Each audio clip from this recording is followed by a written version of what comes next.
የመረጃ ጽንሰ ሐሳብ ላይ ተመስርቼ ኢትዮጵያ ባለፉት ጊዜያት የመረጃ ሉዓላዊነትን ከማረጋገጥ አንፃር ምን አከናውናለች የሚለውን አቀርባለሁ ባጭሩ ማለት ነው። የገለጻ ይዘት በአምስት ዋና ዋና ጉዳዮች ላይ የሚያተኩር ሲሆን ከመረጃ ጽንሰ ሐሳብ በመነሳት የኢትዮጵያ የስታቲስቲክስ ልማት ፕሮግራም ለምን ተቀረጸ፣ ምን ዓላማን ይዞ ተቀረጸ የሚለውና ባለፉት ጊዜያት በትግበራ ወቅት ምን ውጤቶችን አመጣ የሚለውን እንዳስሳለን። ከዛም ባሻገር እዚህ አዳራሽ ውስጥ ላለን ተሳታፊዎች በሙሉ ጥሪን እናቀርባለን። በመጨረሻም ቀጣይ የትኩረት አቅጣጫዎች ላይ አተኩሬ ፕሬዘንቴሽንን እጨርሳለሁ ማለት ነው። ያው መረጃ ስንል በቀላሉ የተመዘገበ እውነታ ማለት ነው። ይህን ስንል እንግዲህ በአንድ ወቅት የተመዘገበ የሰብል ምርት ወይም ደግሞ የዋጋ ሁኔታ ሊሆን ይችላል። ሆኖም ግን ጥሬ መረጃ በራሱ ምንም ነው። መረጃ በስርዓት የተሰበሰበ ጥራቱ የተረጋገጠና በጠንካራ በሆነ የስነ ዘዴ ያለፈ ሲሆን ጠንካራ መረጃ እንላለን። እንዲሁም ይህ መረጃ ወደ ኢንፎርሜሽን ሲተረጎም ደግሞ ማስረጃ ይሆናል ማለት ነው። ይህን ስንል ይህ ወደ ኦፊሻል ስታቲስቲክስ ይወስደናል። ያ ኦፊሻል ስታቲስቲክስ ስንል ኦፊሻል ስታቲስቲክስ በህግ ማዕቀፍ ውስጥ ሆኖ በህግ የተፈቀደ እንዲሁም ጠንካራ የስነ ዘዴን በመጠቀም የሚሰበሰብና ጥራቱ የተረጋገጠ እንዲሁም ለህዝብ ጥቅም የሚውል ዳታ ነው። ከዚህ ኦቨርኦል የምንረዳው ነገር ምንድነው? ሁሉም መረጃዎች ኦፊሻላዊ ስታቲስቲክሶች አይደሉም የሚለው ነው። ግን ኦፊሻላዊ ስታቲስቲክሶች በሙሉ መረጃዎች ናቸው።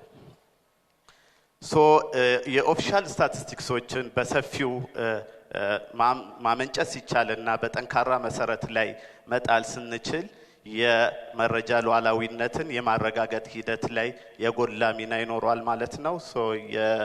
የኦፊሻል ስታቲስቲክሶችን በጠንካራ መሰረት ላይ ማድረግና የመረጃ ሉዓላዊነትን ማረጋገጥ ተነጣጥሮ የሚታይ ነገር አይደለም። የመረጃ ሉዓላዊነት ስንል እንግዲህ የአንድ ሀገር መብት ነው። ይህም ስንል አንድ ሀገር የራስን ህዝብ የመቁጠር መብት እንዲሁም ኢኮኖሚን የመለካት መብት እና የተሰበሰበን ዳታን ፕሮቴክት የማድረግና ለራስ ውሳኔ የመጠቀም መብትን የሚያካትት ነው። ከዚህ አንፃር ኢትዮጵያ ባለፉት ጊዜያት ምን ሰራች የሚለውን በአጭሩ ለመመልከት ባለፉት 8 ዓመታት ተግባራዊ የሆኑት የ10 ዓመት የልማት እቅድ እንዲሁም የሀገር በቀል ኢኮኖሚ ሪፎርም በርካታ ዓላማዎችና ግቦችን በውስጡ ይዞ የተተገበረ እቅድና የልማት ፕሮግራም ነው። እነዚህ ፕሮግራሞች እውነትም መሬት ላይ ወርደዋል የሚለውን ለማረጋገጥ መረጃና ማስረጃ ያስፈልጋል። መረጃና ማስረጃ የሌለው ግብ ምኞት ከመሆን የተሻገረ ጉዳይ አይደለም ማለት ነው። ይህንንም መሰረት በማድረግ ባለፉት ጊዜያት የኢትዮጵያ የስታቲስቲክስ ልማት ፕሮግራም ቀርጻ ተግባራዊ አድርጋለች።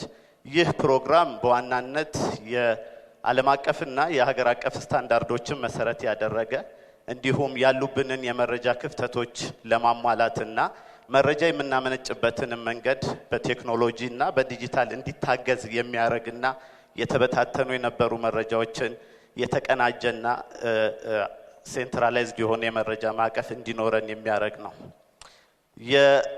የዚህ ፕሮግራም በዋናነት በ8 ምሰሶዎች ላይ ተመስርቶ የተሰራ ሲሆን የመጀመሪያው ያሉንን የስታቲስቲክስ የህግና ተቋማዊ ማዕቀፎችን የማዘመን እንዲሁም የኢኮኖሚ የብሔራዊ ኢኮኖሚ አካውንትና የሪጂናል አካውንትን ምንለካበትን ሂደትን የማጠናከርና ለዚህም የሚሆኑ የዳታ ምንጮችን የመንግስት ፋይናንስ እና የባላንስ ኦፍ ፔመንት ስታቲስቲክስ የናሙናና የቆጠራ መረጃዎችን እንዲሁም የአስተዳደራዊ መረጃዎችን በጥራትና በሰፊው እንዲቀርቡ የማድረግና መረጃን የምናመነጭበትን መንገድ ደግሞ በፈጠራ በቴክኖሎጂና በዲጂታል እንዲታገዙ የማድረግ ለዚህም የሚሆኑን ብቁ የሰው ኃይልን የመፍጠር የሚሉትን 8 ምሰሶዎች ተይዞ በተግባር ላይ ዋለ ነው። ባለፉት 3 ዓመታት ይህ ፕሮግራም ተግባራዊ ሲሆን የነበረ ሲሆን ዋና ያመጡትን ውጤቶች ከዚህ በኋላ ለማቅረብ እሞክራለሁ ማለት ነው። የመጀመሪያው እንግዲህና ዋናው በየስነ ህዝብና የጤና ጥናት ተጠናቆ ለህዝብ ይፋ ሆኗል። የሁለተኛው የግብርና ቆጠራ ነው። የግብርና ቆጠራ ከ23 ዓመት በኋላ በኢትዮጵያ የግብርና ቆጠራ ማካሄድ ተችሏል። አሁን ዳታው ተጠናቆ ለህዝብ ይፋ ለመሆን በዝግጅት ላይ ይገኛል ማለት ነው። ይህ መረጃ ባለፉት 8 ዓመታት የግብርናን ለማዘመን ምርትና ምርታማነትን ለማሳደግና የግብርናን ሁለንተናዊ ገጽታ ለመቀየር የተደረጉ የፖሊሲ እርምጃዎችን በማስረጃ የሚያስደግፍ የመረጃ ምንጭ ነው ማለት ነው። ሌላው የተቀናጀ የቤተሰብ ጥናት ነው። ይህ ጥናት በዋናነት ባለፉት ጊዜያት ሲካሄድ የነበረ የመረጃ ምንጭ ነው።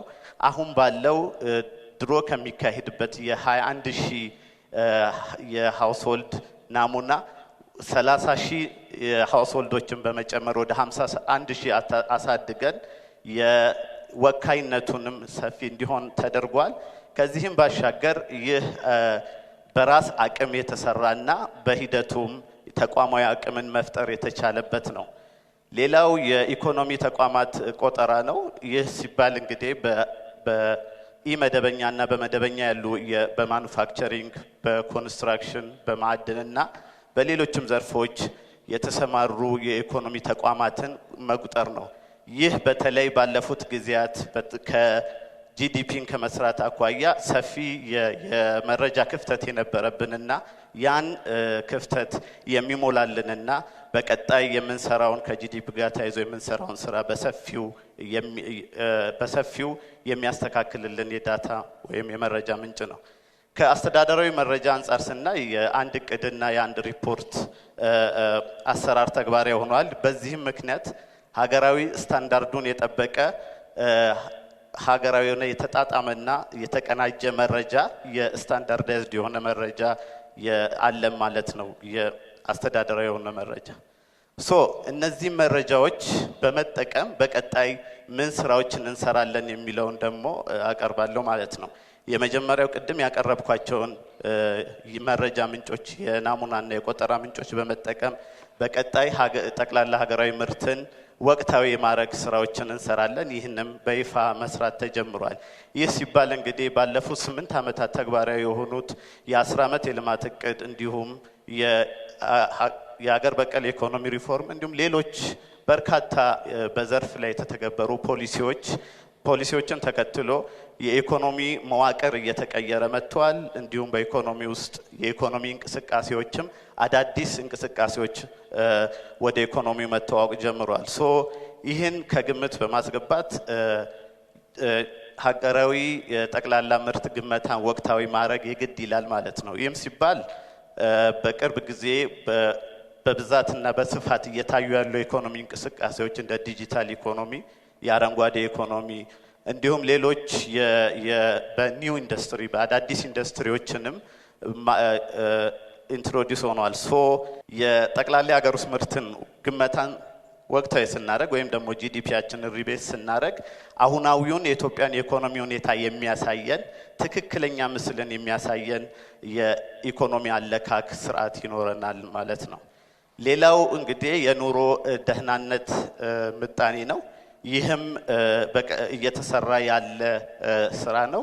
ይህ ማለት እንግዲህ ባለፉት 8 ዓመታት በኢኮኖሚና በማህበራዊ ፖሊሲ ተግባራዊ ስናደርግ የነበርናቸው ፖሊሲዎች፣ ስትራቴጂዎች እንዲሁም በተለያዩ ደረጃ ሲተገበሩ የነበሩ እቅዶች በግለሰቦች የኑሮ ደረጃ ወይም ደግሞ በግለሰቦች የኑሮ ደህንነት ደረጃ ላይ ምን አይነት ለውጥን አመጣ የሚለውን የምንለካበት ነው። ይህም በቀጣይ ተሰርቶ ተጠቃሎ የሚወጣ የመረጃ ምንጭ ይሆናል ነው። ሌላው ከጂዲፒ ሪቤዚንግ ጋር ማይነጣጠለው የዋጋ ሁኔታን ወቅታዊ ማድረግ ነው። የዋጋ ሁኔታን ወቅታዊ ማድረግ ስንል እንግዲህ መንግስት ተግባራዊ የሚያደርጋቸው የፊስካል ፖሊሲ እንዲሁም የገንዘብ ፖሊሲን ውጤታማነት ከሚያሳዩን አንዱ አመላካች የዋጋ ሁኔታ ኢንዴክስ ነው። ጠንካራ ወካይና ወቅታዊ የሆነ የዋጋ ሁኔታ ኢንዴክስ ከሌለን እነዚህን ፖሊሲዎች የተሳሳተ አቅጣጫ ላይ ሊወስዳቸው ይችላል። የዋጋ ሁኔታ ኢንዴክስንም በቀጣይ ወቅታዊ የሚያደርጉ ስራዎች እየተሰሩ ይገኛሉ ማለት ነው። በዚህ አዳራሽ ውስጥ ለምትገኙ ታዳሚያን የመንግስት አመራሮች፣ የግል ዘርፍ ተወካዮች እንዲሁም ከሲቪክና ከአካዳሚክ የመጣችሁ ተወካዮች መረጃዎች ሁሉ ኦፊሻላዊ ስታቲስቲክስ እንዳልሆኑ ተገንዝባችሁ ኦፊሻላዊ ስታቲስቲክስን እንድትጠቀሙ ጥሪ እናቀርባለን።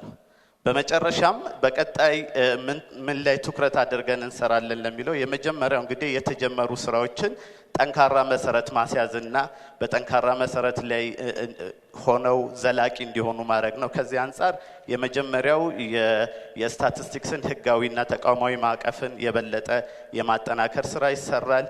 እንዲሁም የተሻለ የስታቲስቲክስ መረጃ ምንጮች እንዲኖሩ የተሻለ ኢንቨስትመንትና የሰው ኃይል እንዲኖር በትኩረት የሚሰራ ይሆናል። ከዛም ባሻገር ሪል ታይም የአስተዳደራዊ መረጃዎች እንዲመነጩና እንዲጠናከሩም አተኩረን የምንሰራ ይሆናል። እጅግ በጣም አመሰግናለሁ።